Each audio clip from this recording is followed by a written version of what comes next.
Oke, tes tes tes. Ya, PPT ku udah nampak kan?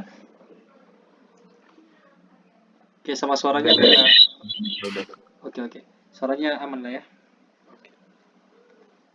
Oke, nanti kalau ada masalah di PPT-nya atau di suaranya, nanti langsung di chat saja. Oke, selamat datang kembali teman-teman di kelas RPL B, ya B. Jadi hari ini kita lanjut materi kita. Jadi setelah kemarin teman-teman sudah belajar use case diagram, sekarang kita akan belajar activity diagram gitu.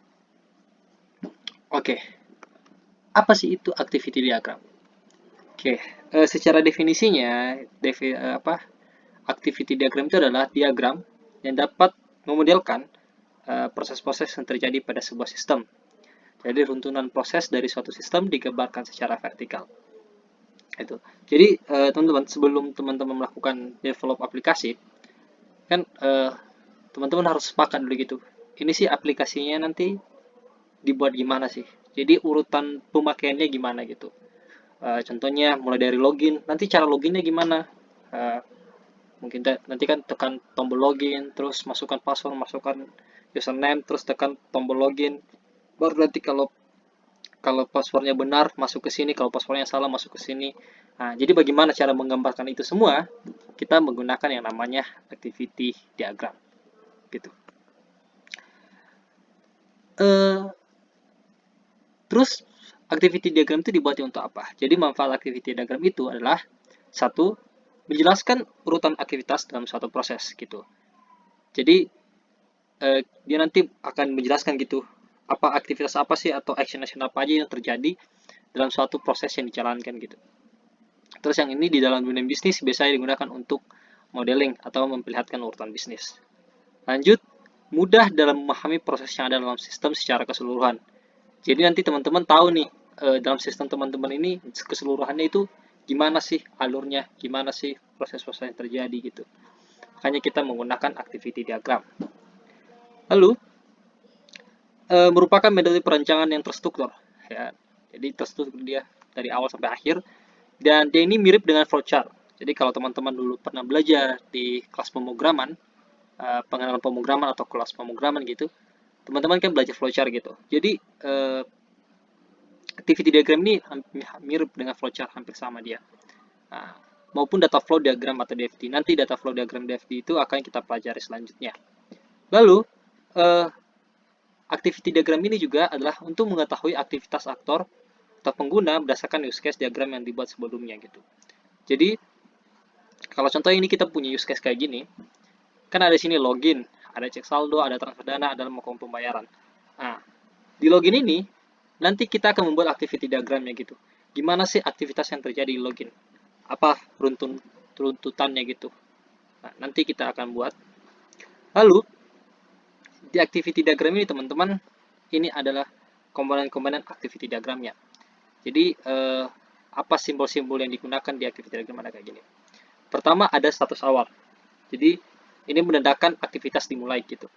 Menandakan dengan simbol bulat hitam. Baru aktivitas, aktivitas ditandai dengan uh, apa? Uh, Segi panjang. Tuh, teman-teman bisa baca aktivitas yang dilakukan sistem, aktivitas yang diawali dengan kata kerja. Lalu ada percabangan decision. Yang ini teman-teman kalau belajar pemrograman if else atau case dan lain-lain gitu. Lalu ada penggabungan atau join gitu. Penggabungan di mana yang mana lebih dari satu aktivitas lalu digabungkan jadi satu. Kayak gini. Lalu status akhir atau status eh, di mana apa flowchartnya itu flowchart lagi komponen activity-nya itu selesai nanti ditandai dengan ini simbol ini. Baru ada swim lane tuh. Jadi teman-teman nanti kan kalau teman-teman lihat di use case ini itu kan ada aktor-aktor sini. Kalau sini kan ada nasabah, ada bank, sama ada satu lagi sebenarnya ada sistem gitu. Jadi nanti di flowchart ini akan dibagi-bagi gitu menggunakan swim lane. Siapa saja sih yang bertanggung jawab dalam aktivitas itu. Gitu ya. Mari kita lihat contoh-contoh activity diagram. Kita lihat di internet saja. Ya udah. Oke. Jadi contohnya kayak gini. Nah, kan ada bagian coding, bagian pembelian atau supplier. Jadi nanti yang ini namanya apa nama tadi? swimlane. Nah, yang ini namanya swimlane. Jadi dibagi per siapa yang bertanggung jawab gitu. Jadi yang bertanggung jawab untuk memberi informasi data barang yang akan diproses itu bagian gudang. Yang bertanggung jawab untuk menerima informasi ada bagian pembelian. Spoiler berarti dia terima SPP, kirim barang, dan lain-lain kayak gitu. Oke, untuk di session tadi yang ini ya, not valid sama valid yang ini session.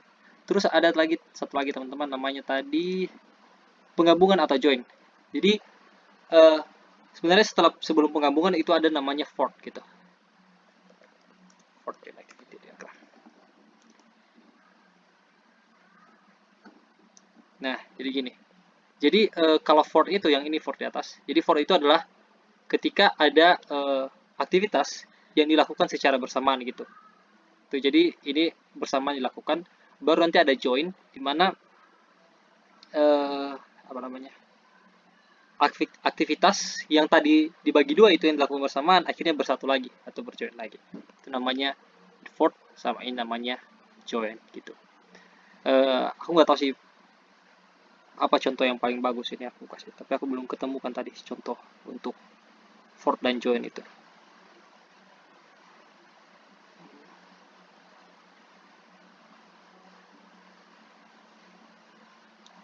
Oke, begitu teman-teman. Untuk sampai sini dulu ada yang tanya tentang activity diagram? Nanti sebelum kita coba contohnya. Gimana guys? Ada yang mau tanya?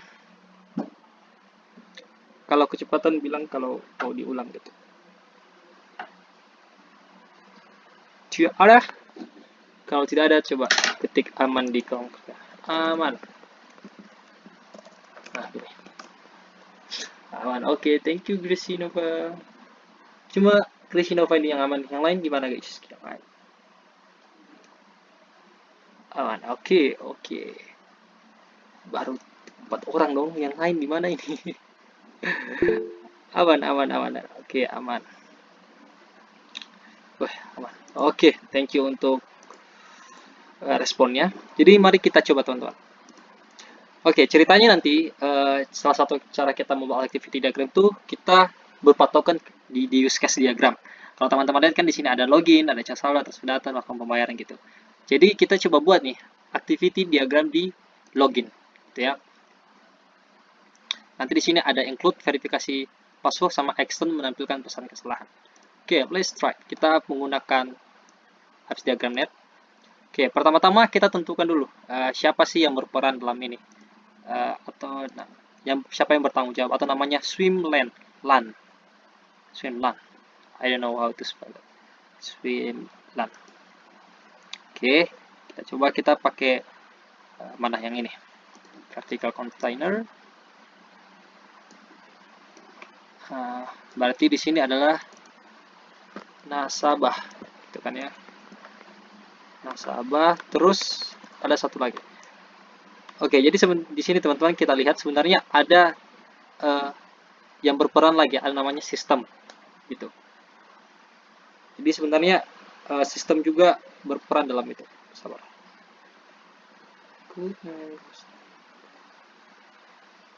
Oke. Sistem berperan. Jadi nanti di sini ada namanya sistem. Oke, kita coba kasih judul lihat teks di sini. Activity diagram login.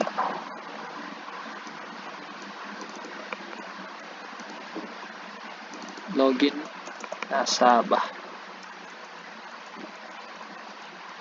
Login nasabah. Oke. Tadi di sini katanya kita mulai dengan status awal atau simbol ini. Oke, kita mulai dari status itu. Kita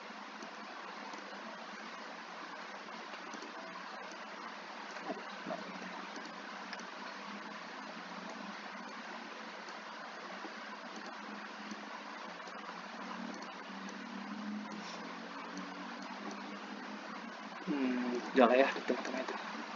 Oke, kita ubah warnanya jadi hitam. Lalu kalau login, biasanya apa yang pertama kali kita lakukan? Jadi kita lakukan adalah kita menekan tombol aplikasinya gitu kan ya. Berarti menekan icon app mobile banking. Jadi perlu dilihat ya teman-teman, kita memaparkan secara detail gitu apa aja yang harus dilakukan gitu. Pertama menekan icon app, setelah nanti nasabah menekan icon app, apa yang terjadi? Berarti nanti sistemnya akan menunjukkan halaman login, ya kan ya. Berarti di sini nanti dia akan menampilkan halaman login gitu. Ya, berarti ini dibuat kayak gini. Oke, setelah sistem menampilkan halaman login, apa yang harus dilakukan selanjutnya? Berarti nanti nasabah akan memasukkan username dan password. Ya, ini kalau email atau apa gitu kalau teman-teman silakan masukkan username dan password. Baru kita buat di sini, ini di sini, ini di sini. Kita ganti ini jadi ini. Dari sini.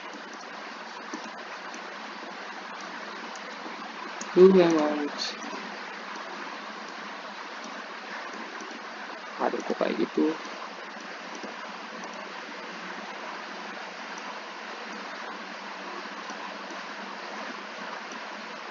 Oke. Oh ya, kalau teman-teman pengen zoom out kayak gini pakai ALT ya. Tekan ALT. ALT baru scroll aja. Oke, setelah itu kita memasukkan username dan password, lalu nanti nasabahnya akan menekan tombol login ya.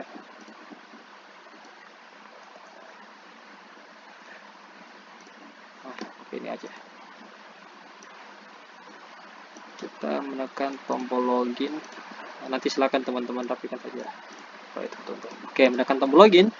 Setelah login dilakukan, apa yang terjadi? Kalau kita lihat di sini, dia akan ada include verifikasi password dan extend menampilkan pesan kelasan. Berarti dia harus melakukan verifikasi password. Verifikasi password, gitu ya.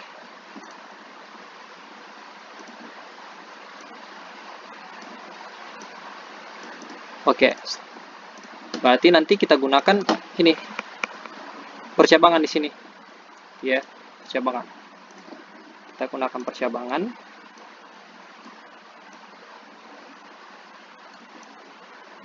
Oke.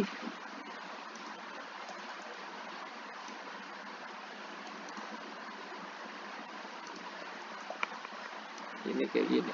Oke. Berarti kalau di sini ini no.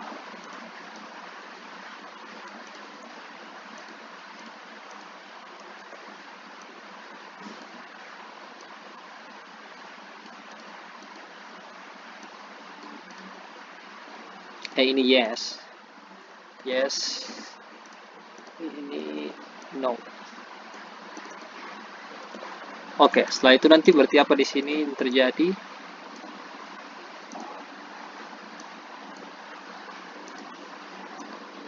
Nanti di sini, nanti dibuat di sini menampilkan pesan kesalahan, kan extend kan?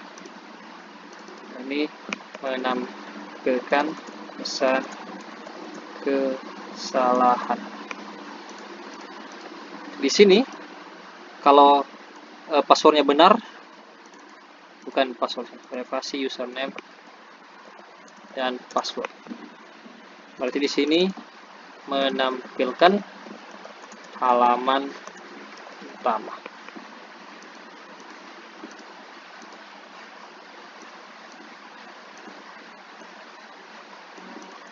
Lalu di sini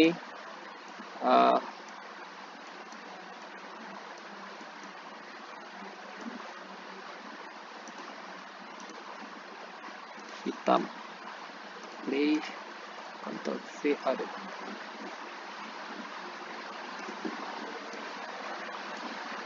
No view. Oke, yang ini menandakan kalau proses sudah selesai. Oke, yang ini teman-teman ya. yang status akhir atau proses sudah selesai. Kita jadikan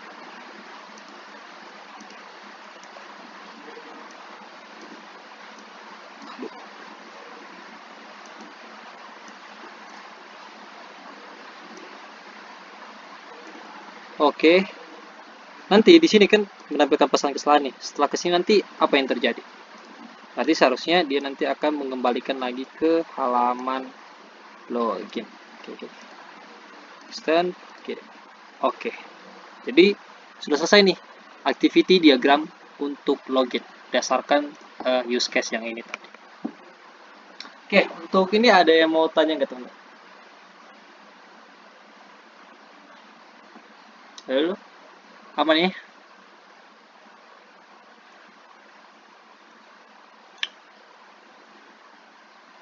Oke, aman ya? Aman, let's try, selesai. Oke, thank you. Jadi kalau nggak ada pertanyaan, sekian dari materi hari ini. Aku matiin dulu.